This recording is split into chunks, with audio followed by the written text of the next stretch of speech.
तो भाई लोग, आज हम बात करने वाले हैं लुकिसम के चैप्टर नंबर 109 के बारे में। और अगर आप आगे आने वाली वीडियोस मिस नहीं करना चाहते तो मेरे चैनल को आप सब्सक्राइब कर सकते हो और साथ ही साथ बेल आइकन भी प्रेस कर देना ताकि आपको हर वीडियो की नोटिफिकेशन मिलती रहे। अब बात करते हैं आज की वीडियो की। तो भाई लोग, आज की वीडियो में हम देखते हैं जो जिन पार्क होता है उसके जितने भी गुंडे होते हैं वो गन और गो को बस देख के ही हार मान चुके होते हैं इन दोनों से।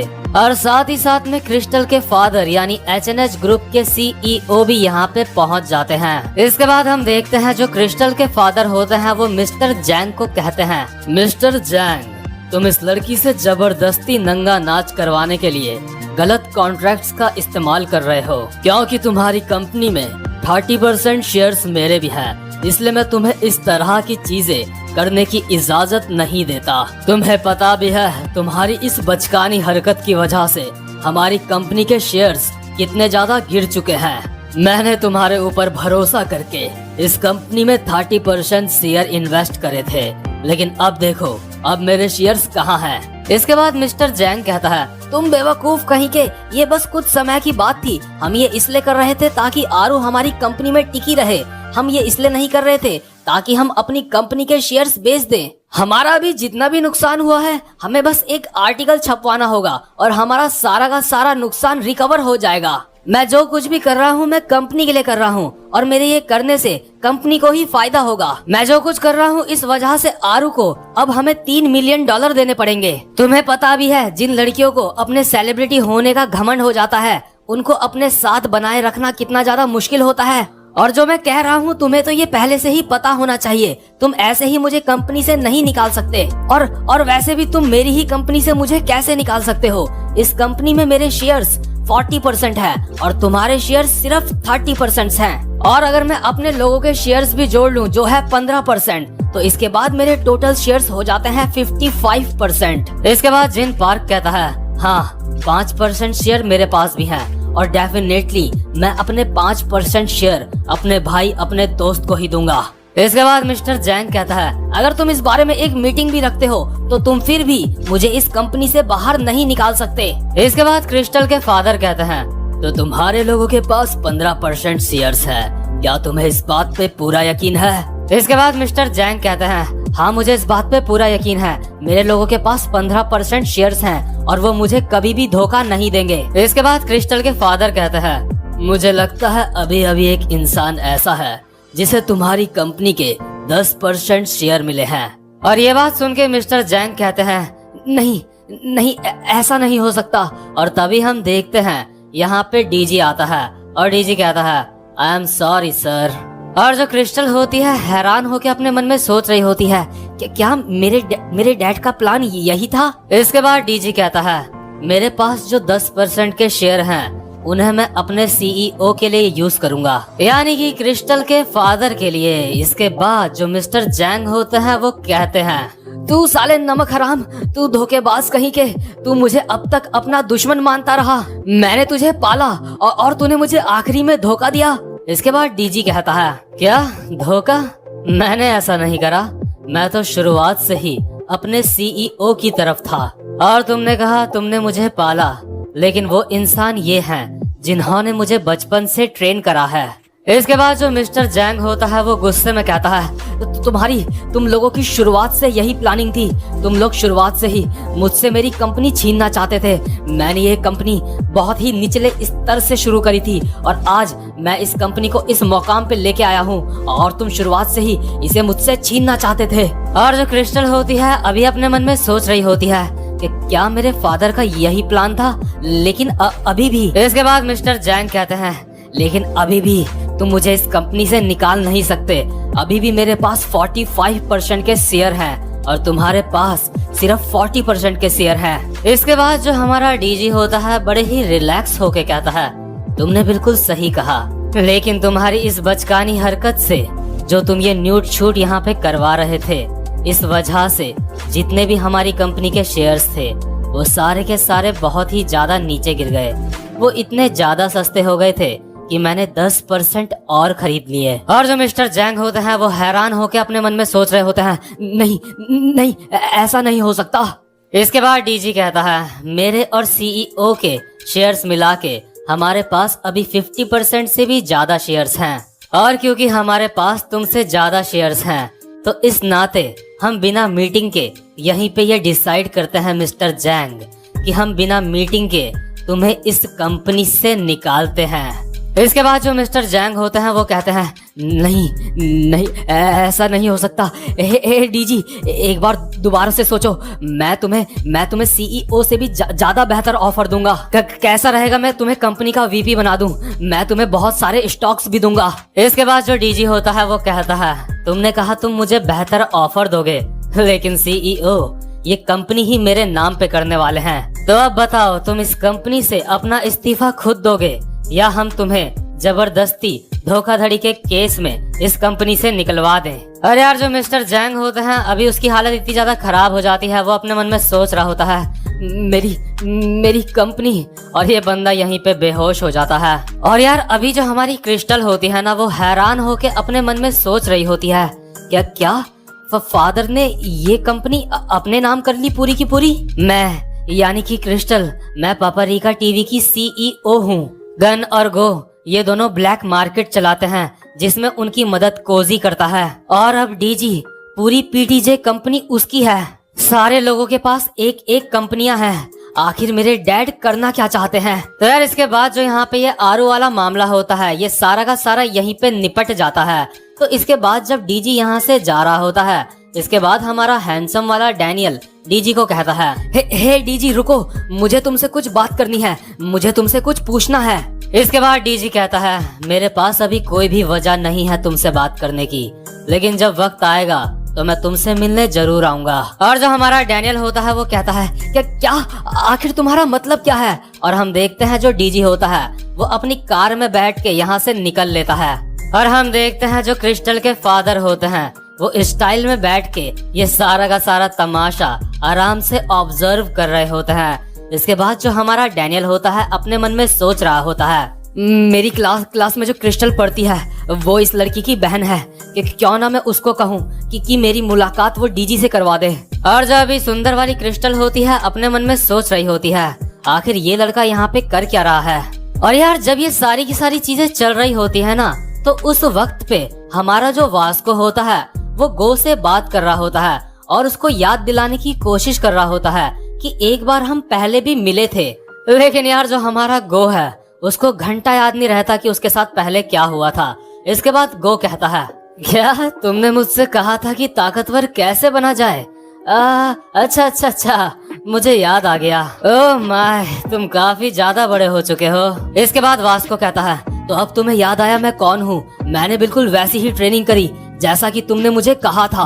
हर दिन बिना कोई बहाना बनाए 100 पुशअप्स, 100 सिटअप्स और 10 किलोमीटर रनिंग। इसके बाद जो हमारा गो होता है वो कहता है हाँ तुमने बिल्कुल सही कहा, मैंने तुम्हें यही कहा था।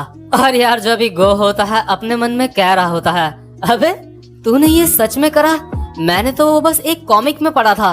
और यार यहाँ से ये बात कंफर्म हो जाती है जो गो है ना उसने वन पंच मैन की ही मांगा पड़ी थी।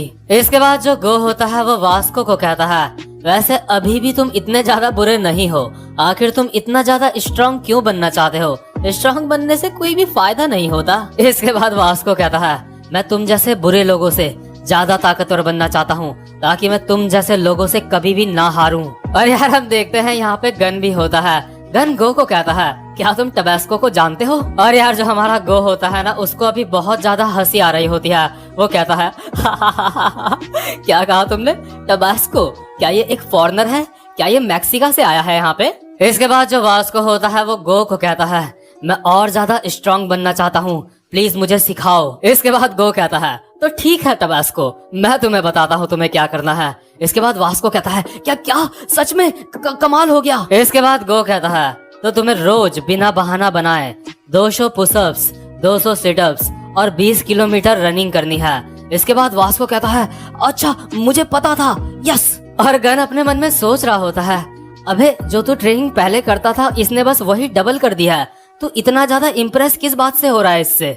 इसके बाद गो वास्को को कहता है अगर तुम चाहो तो मैं तुम्हें अपने साथ मिला सकता हूँ। इसके बाद वास्को कहता है तुम छिछोरो कहीं के, मैं तुम्हारे जैसे बुरे काम नहीं करता। इसके बाद गो कहता है, क्या सच में? और इसके बाद यार जो हमारा मोटा वाला डैनियल होता है ना, वास्को के साथ वो भी दुगनी ट्रेनिंग करना स्टार्ट कर देता है इस दिन के बाद से। तो इसके बाद सीन शिफ्ट होता है और हमें नेक्स्ट डे का सीन दिखाया जाता है, जहाँ पे स्कूल में स्टूडेंट्स आपस में बात कर रहे होते हैं। वो तुमने देखा जो पीटीजे का नया हेड है, अब वो डीजी बन चुका है। और दूसरी लड़की कहती है, क्या सच में? ऐसा नहीं हो सकता। इसके बाद हम देखते हैं जो हान्युल और मीरा होती है वो डैनियल से कह रहे होते हैं। हान्युल कहती है, पहले मैंने सुना है कि जो आरू ने कॉन्ट्रैक्ट साइन करा था वो कैंसिल हो चुका है। इसके बाद मीरा कहती है, लोग ये भी कह रहे हैं कि जो आरू का न्यूड फोटो शूट था और उसने अपनी कंपनी खोली थी, ये सारी की सारी बातें झूठी हैं। क्या तुम कुछ जानते हो इस बारे में डैनियल? इसके बाद जो हमारा डैनियल होता है वो कहता है, क्योंकि मैं वहाँ पे बस एक ट्रेनी था तो इस बारे में मैं कुछ ज्यादा नहीं जानता। और यार जो हमारा डैनियल होता है ना, उसने पीटीजे कंपनी को छोड़ दिया होता है। इसके बाद हमें उस समय का सीन दिखाते हैं जब जो डैनियल होता है पीटीजे कंपनी छोड़ रहा होता है, तो जो एक कंपनी का को मैनेजर होता है वो डैनियल को कह रहा होता है, आखिर तुम ये कंपनी क्यों छोड़ रहे हो? अगर तुम हमारे साथ एक कॉन्ट्रैक्ट साइन करोगे तो हम तुम्हें सेलिब्रिटी बना देंगे। इसके बाद पीछे से हमारे डैनियल की वॉइस ओवर आती है। डैनियल कहता है, जो उस कंपनी का को मैनेजर था उसने मुझे ऑफर दिया था कि वो मुझे एक सेलिब्रिटी बना देगा, लेकिन क्योंकि मैं उस कंपनी में सिर्फ ड्यूक की वजह से गया था तो इसलिए अब मुझे वहाँ रहने की कोई जरूरत नहीं है। और मुझे ये भी रियलाइज हुआ, ड्यूक को शुरुआत से ही कभी भी मेरी जरूरत नहीं थी। ड्यूक सच में काफी ज्यादा स्ट्रॉन्ग है। मैंने अपनी पूरी जिंदगी इस तरह से जी है। मेरे लुक्स का सबने मजाक उड़ाया है पूरी जिंदगी भर, लेकिन वो जो जगह है वहाँ पे बस लोगों के लुक्स ही मायने रखते हैं। वहाँ पे जो बहुत ज्यादा हैंडसम होता है उसको बहुत ज्यादा वैल्यू मिलती है, और मैं ऐसी जगह में बिल्कुल भी नहीं रहना चाहता। इसके बाद जो हमारा डैनियल होता है वो कंपनी के को मैनेजर को कहता है, सॉरी मुझे माफ करना, लेकिन मुझे लगता है ये जगह मेरे लिए सही नहीं है। इसके बाद जो डैनियल की क्लास में स्टूडेंट होते हैं वो डैनियल को कह रहे होते हैं, डैनियल तुम स्कूल वापस आ गए? इसके बाद डैनियल कहता है, हाँ मैं वापस आ गया। इसके बाद जो स्टूडेंट होते हैं वो कहते हैं, मैंने सुना तुम वहाँ पे बस सेलिब्रिटी बनने ही वाले थे। वहाँ पे जो नए लोगों का एक ग्रुप है जो सेलिब्रिटी बने हैं, तो उस ग्रुप का नाम क्या था? हाँ, लोग कहते हैं उनका नाम इंस्पिरिट था। वो लोग सच में काफी ज्यादा कमाल के हैं। क्या तुम भी सच में उन लोगों के साथ में वहाँ पे सेलिब्रिटी बनने वाले थे? क्या तुम ओलिवर जैन को जानते हो? वो सच में कमाल का है। और यार जो हमारा डैनियल होता है अपने मन में सोच रहा होता है, तो फाइनली ओलिवर बड़े पर्दे पर आ ही गया। और जो लसॉल होती है वो क्लास ए की लीडर बन चुकी होती है, लेकिन अभी वो एक ट्रेनी ही होती है, लेकिन जल्द ही वो भी एक सेलिब्रिटी बनने वाली होती है। और यार जो ड्यूक होता है ना, वो बेचारा बहुत ज्यादा मेहनत करके फाइनली क्लास सी से क्लास बी में पहुंच जाता है।